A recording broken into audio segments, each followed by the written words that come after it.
सभी विद्यार्थियों और साथियों को मेरा नमस्कार। हम 15 दिन के अंतराल के बाद फिर से मिल रहे हैं।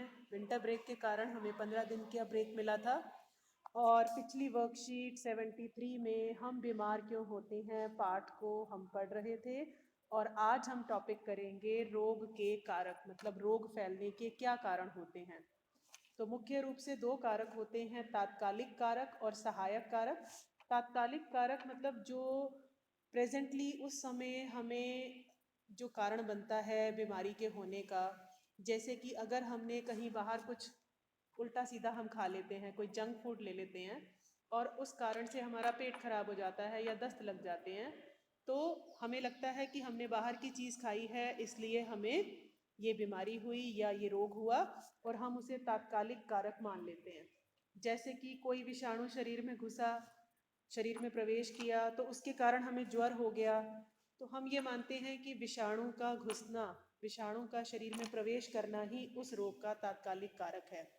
लेकिन बहुत बार ऐसा भी आपने देखा होगा कि दो व्यक्ति एक ही चीज़ खा रहे हैं या दो व्यक्ति एक ही प्रकार के वातावरण में हैं, दोनों के ही शरीर में मान लीजिए कि विषाणु ने प्रवेश किया, लेकिन एक व्यक्ति जो है वो रोग से ग्रस्त हुआ लेकिन दूसरे को रोग नहीं हुआ।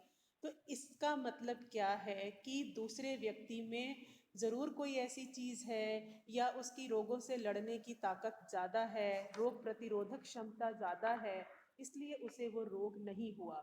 और जिसकी रोग प्रतिरोधक क्षमता कम होती है तो रोग फैलने की, रोग होने की संभावना बढ़ जाती है। जैसे कि कुपोषण, अगर एक बच्चा अपना पोषण सही से नहीं लेता, संतुलित आहार नहीं लेता, तो धीरे धीरे उसकी रोग प्रतिरोधक क्षमता कम हो जाती है, जिसके कारण वो किसी भी रोग से जल्दी ही ग्रस्त हो सकता है। दूसरा कारण ये हो सकता है कि परिवार की आर्थिक स्थिति अच्छी नहीं है, जिस कारण वह बच्चा या वह व्यक्ति कुपोषण का शिकार हो जाता है। तो यहाँ आर्थिक स्थिति होना, रोग प्रतिरोधक क्षमता कम होना, कुपोषण का शिकार होना, ये सब सहायक कारक हैं। इसके अलावा व्यक्तिगत और सामुदायिक अस्वच्छता या उचित जन सुविधाओं का अभाव, जैसे कि साफ पेयजल उपलब्ध न होना, ये सब भी किसी न किसी रोग के सहायक कारक हैं। कहीं ना कहीं ये भी धीरे धीरे किसी न किसी रोग के लिए जिम्मेदार होते हैं। इसके बाद जो हमारे कारक हैं, कारण हैं रोगों के फैलने के, वे हैं संक्रामक कारक। संक्रामक कारक मतलब बाहर से कोई चीज़ शरीर में प्रवेश करती है और वह रोग के फैलने का कारण बनती है।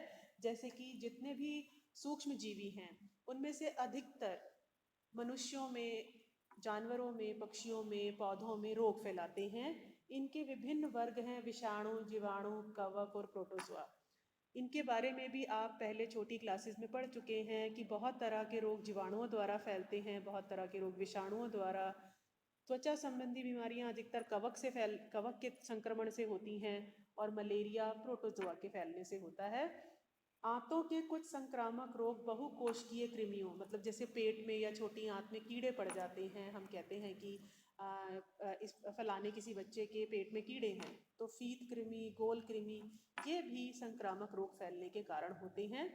फील पाँव या एलिफेंटाइसिस, जैसे कि जिसमें पैर फूल जाते हैं, सूज जाते हैं, ऐसे जैसे कि एलिफेंट के, हाथी के जैसे पैर हो जाते हैं, यह भी एक कृमि से, एक कीड़े से होने वाला रोग है।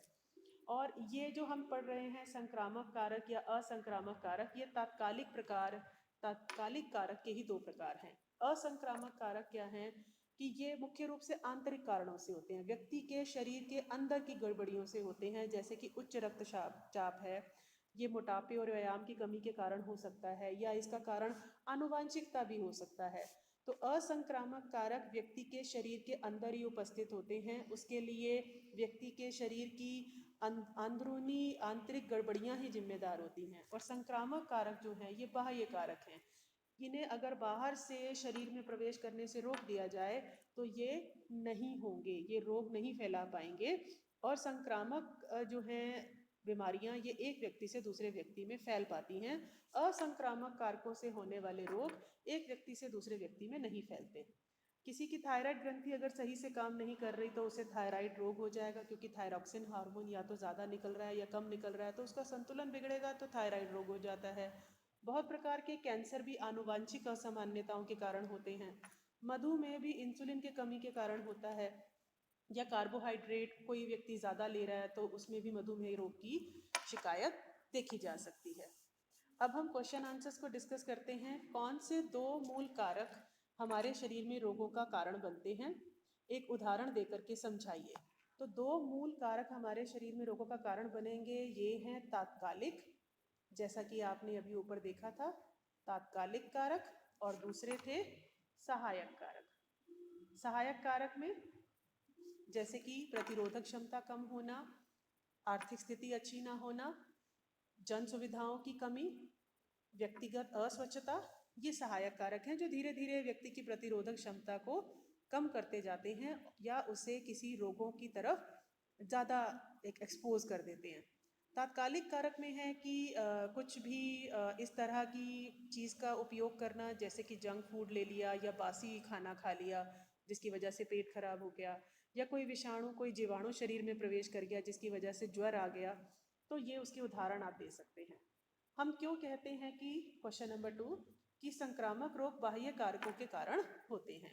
तो संक्रामक रोग बाह्य कारकों के कारण होते हैं, ऐसा इसलिए कहा जाता है क्योंकि ये किसी ना किसी सूक्ष्म जीवी या किसी ना किसी कृमि के कारण होते हैं। तो इनके लिए जो जिम्मेदार हैं, संक्रामक रोगों के लिए जो जिम्मेदार जीव हैं, वे सूक्ष्म जीवी हैं या कई प्रकार के कृमि हैं। ये जब शरीर में प्रवेश करते हैं तो अपनी वृद्धि तेजी से करते हैं और फिर धीरे धीरे उसी शरीर को नुकसान पहुंचाना शुरू कर देते हैं जिसके अंदर ये प्रवेश करते हैं। इसलिए हम इन्हें कहते हैं कि ये बाहरी कारकों के कारण है। इसमें शरीर के व्यक्ति के शरीर के अंगों पर अंदर कोई गड़बड़ी नहीं होती, जो भी गड़बड़ी पैदा हुई है वो बाहर से आने वाले जीवों के कारण हुई है। क्वेश्चन नंबर 3, कोविड-19 का तात्कालिक कारक और दो सहायक कारक लिखिए। अब कोविड-19 के बारे में आप देखिए, ये पेंडेमिक का टाइम अभी चल रहा है, हम बहुत कुछ इसके बारे में सुन चुके हैं, देख चुके हैं और जान चुके हैं। तो इसका तात्कालिक कारण क्या है कि जो कोविड वायरस है, कोरोना का जो वायरस है यानी विषाणु है, ये जब शरीर में प्रवेश करता है तो ये कोविड-19 नाम के रोग का तात्कालिक कारक होता है। अब सहायक कारक क्या है? देखो, हम ये भी बात सुन चुके हैं या हमने नोटिस की है कि सभी लोगों को तो नहीं हुआ कोविड-19, तो ऐसा क्यों हुआ जबकि ये विषाणु तो हवा में है और हम बहुत सारी चीज़ों में, हम लोग बाहर भी घर से निकलना पड़ा उन्हें काम के लिए, ज़रूरी चीज़ के लिए, इवन देन उन्हें कोविड-19 नहीं हुआ, क्योंकि हो सकता है कि उनकी रोग प्रतिरोधक क्षमता अच्छी रही हो। जिसकी रोग प्रतिरोधक क्षमता, आप न्यूज़ चैनल पे भी सुन रहे होंगे कि जिनकी इम्यूनिटी कम है उन्हें ये बीमारी जल्दी, या कोई भी बीमारी उन्हें जल्दी हो पाती है। तो रोग प्रतिरोधक क्षमता कम होना ये सहायक कारकों में आएगा।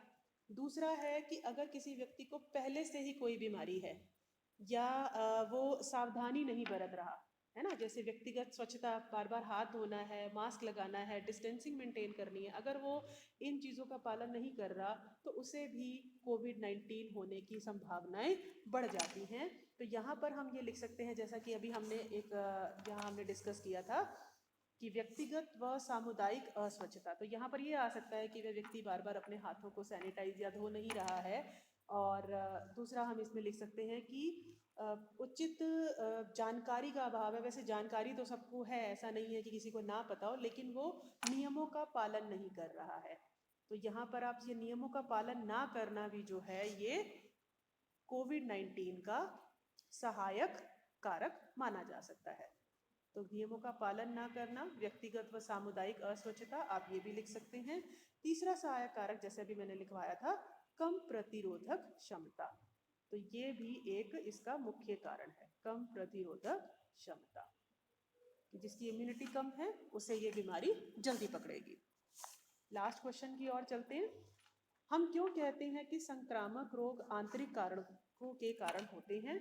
उदाहरण दीजिए। हम इसे उदाहरण के द्वारा ही समझा सकते हैं कि संक्रामक रोग मुख्यतः आंतरिक कारणों से होते हैं, जैसे कि उच्च रक्तचाप, अत्यधिक मोटापे और व्यायाम की कमी से होता है।